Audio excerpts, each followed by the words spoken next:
இன்னைக்கு நம்ம கிச்சன்ல தோசை பண்ண போறோம். ஒரு வித்தியாசமான ஒரு டேஸ்ட்ல இருக்கும் இந்த தோசை. அப்படி என்ன தோசை அப்படின்னா முட்டைக்கோஸ் வச்சு தான் ஒரு தோசை பண்ண போறோம். அது எப்படி பண்ணலாம் அப்படின்றத பார்க்கலாம். முட்டைக்கோஸ் கிரேவி பண்ணுறதுக்கு எண்ணெய் ஊற்றி எண்ணெய் காஞ்சிருச்சு. அதில் கொஞ்சம் கடுகு, கொஞ்சம் ஜீரகம், கடுகு ஜீரகம் ரெண்டு சேர்த்து போட்டு தாளிச்சிங்கன்னா மணம் நல்லாயிருக்கும். முட்டைக்கோஸ் போடுறோம் இல்லையா, அதனால் கடுகு மட்டும் போடாமல் கொஞ்சம் ஜீரகமும் சேர்த்து போட்டுக்கிட்டிங்கன்னா ரொம்ப நல்லாயிருக்கும். அந்த மணம் சூப்பராக இருக்கும். கடுகு ஜீரகம் பொரிஞ்சதுமே 2 பெரிய வெங்காயத்தை நீல வாக்கில் கட் பண்ணியிருக்கேன், அதையும் சேர்த்துக்கலாம். பெரிய வெங்காயம் கூடயே கருவேப்பிலையும் ஒன்றாவே சேர்த்துக்கிட்டேன். கொஞ்சம் வதங்கட்டும். வெங்காயம் ஓரளவுக்கு வதங்கினதுக்கப்புறம் ரொம்ப வதங்க தேவையில்லை, சும்மா லைட்டாக வதங்கினா போதும். இப்போ இதில் முட்டைக்கோஸ் சேர்த்துக்கலாம். 150 கிராம் முட்டைக்கோஸ் இது.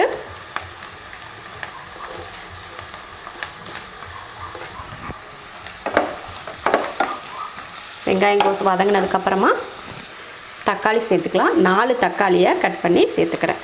தக்காளி கொஞ்சம் அதிகமாகவே இருக்கட்டும், அப்போ நல்லா புளிப்பாக நல்லாயிருக்கும்.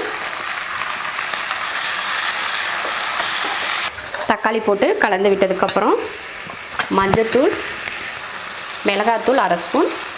நம்ம காரத்தை பொறுத்து மிளகாத்தூள் சேர்த்துக்கலாம். ஏன்னா இதில் மிளகாயெல்லாம் சேர்க்கலை, அதனால் காரம் எப்படியோ பார்த்துட்டு நீங்கள் சேர்த்துக்கோங்க. கரம் மசாலா தூள் 1/4 ஸ்பூன். உப்பு தேவையான அளவு. இதெல்லாம் போட்டு நல்லா மிக்ஸ் பண்ணிடலாம். காரம் கூட இன்னும் கொஞ்சம் அதிகமாக சேர்க்கணும்னா சேர்த்துக்கலாம். நான் 1/2 ஸ்பூன் தான் சேர்த்துருக்கேன். உங்களுக்கு காரத்தை பொறுத்து நீங்கள் சேர்த்துக்கோங்க. தக்காளி மசாலாலாம் போட்டு வதக்குனதுக்கப்புறமா கொஞ்சம் தண்ணி சேர்த்துக்கலாம். அந்த மசால் வாடையெல்லாம் போகணும். அதுக்கப்புறமா இந்த முட்டைக்கோஸ் தக்காளி எல்லாம் ஒன்றா சேர்ந்து வேகணும் இல்லையா, அதுக்காக தான் இந்த தண்ணி கொஞ்சம். அவ்வளோதான், இவ்வளோ தண்ணி போதும். இதுக்கு மேலே தண்ணி ஊற்றக்கூடாது. தண்ணி ஊற்றுனீங்கன்னா ரொம்ப தண்ணியாக குழம்பு மாதிரி ஆயிரும். இப்போ மூடி வச்சிடலாம். நம்ம ஊற்றின தண்ணியெல்லாம் வற்றி எண்ணெய் தெளிஞ்சு வரும், அது வரைக்கும் வேகட்டும். அவ்வளோதான், ரெடி ஆயிடுச்சு. இப்போ அடுப்பை ஆஃப் பண்ணிக்கலாம். இந்த ஒன்று வச்சுக்கிட்டாலே போதும். சாப்பாட்டுக்கும் சாப்பிட்டுக்கலாம், இட்லி தோசை சப்பாத்தி எல்லாத்துக்குமே ரொம்ப ரொம்ப பொருத்தமாக இருக்கும். சூப்பராக இதை நீங்கள் செஞ்சு பாருங்கள். ரொம்ப சிம்பிளாக செய்யக்கூடிய ஒரு தொக்கு இது. இந்த தோசைக்கல் நான் புதுசாக வாங்கியிருக்கேன். 2200 ரூபா, ப்ரெஸ்டீஜ் கம்பெனி. இன்றைக்கி தான் ஃபஸ்ட் டைம் இதில் தோசை செய்ய போகிறேன். எப்படி வருது அப்படின்னு பார்க்கலாம். ஃபஸ்ட் டைம்ன்றதுனால லைட்டாக எண்ணெய் ஊற்றி வெங்காயம் வச்சு தேய்ச்சிக்கலாம். இப்போ தோசை ஊற்றிக்கலாம்.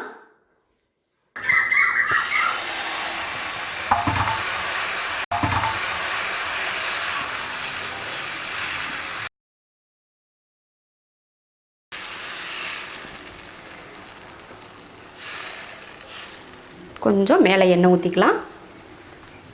நம்ம பண்ண தொக்கை இப்போ இதில் வச்சிடலாம். தோசையில் இந்த மாதிரி போட்டு சாப்பிட்டா அதை விட சூப்பராக இருக்கும். முட்டைக்கோஸ்லாம் போட்டிருக்கோம் இல்லையா, தோசை சாப்பிட்றப்போ அதை கடிப்படுறப்போ ரொம்ப ரொம்ப நல்லாயிருக்கும். திருப்பியெல்லாம் போட வேண்டாம், நம்ம மூடி வச்சு வேக வச்சு எடுத்துக்கலாம். இப்போ மூடி வச்சிடலாம். மேலே இருக்கிற தோசை மாவு வேகிறதுக்காக தான் இப்போ மூடி வைக்கிறோம். ஏன்னா திருப்பி போட்டோம்னா இது பூரா நம்ம தோசைக்கல்லில் ஒட்டிடும் இல்லையா அந்த தொக்கெல்லாம், அதனால தான் மூடி வச்சிட்டோம்னா அந்த மாவெல்லாம் நல்லா வெந்துடும். அதுக்காக தான் மூடி வைக்கிறது. அவ்வளவுதான், எடுத்துடலாம். சூப்பராக தோசை வந்துருச்சு பாருங்கள். முட்டைக்கோஸ் தொக்கில் சூப்பராக தோசையும் ஊற்றி எடுத்தாச்சு. ரொம்ப ரொம்ப நல்லாயிருக்கும். மொறுமொறுப்பாகவும் இருக்கும், டேஸ்ட்டாகவும் இருக்கும். இந்த முட்டைக்கோஸ் தொக்கு தோசைக்கு மட்டும்தான் சாப்பிடணுமா அப்படின்னு கேட்டிங்கன்னா கண்டிப்பாக கிடையாது. சாப்பாட்டுக்கு, சப்பாத்திக்கு, இட்லி தோசை எல்லாத்துக்குமே ரொம்ப ரொம்ப பொருத்தமாக இருக்கும். ரொம்ப ஈஸியான ஒரு தொக்கும் கூட. நீங்களும் இது போல் முட்டைக்கோஸில் தொக்கு செஞ்சு பார்த்துட்டு அதில் தோசையும் செஞ்சு பார்த்துட்டு எப்படி இருந்துச்சுன்னு சொல்லுங்கள். பிடிச்சிருந்தா லைக் பண்ணுங்கள். மற்றவங்களும் பார்க்கணும்னு நினச்சிங்கன்னா ஷேர் பண்ணுங்கள். மறக்காமல் நம்ம செரீன்ஸ் கிச்சன் சேனலுக்கு சப்ஸ்கிரைப் பண்ணாதவங்க சப்ஸ்கிரைப் பண்ணிவிட்டு பக்கத்தில் இருக்க பெல் பட்டனை ப்ரெஸ் பண்ணுங்கள். அப்போ தான் நான் போடுற வீடியோவோட நோட்டிஃபிகேஷன் உங்களுக்கு வரும்.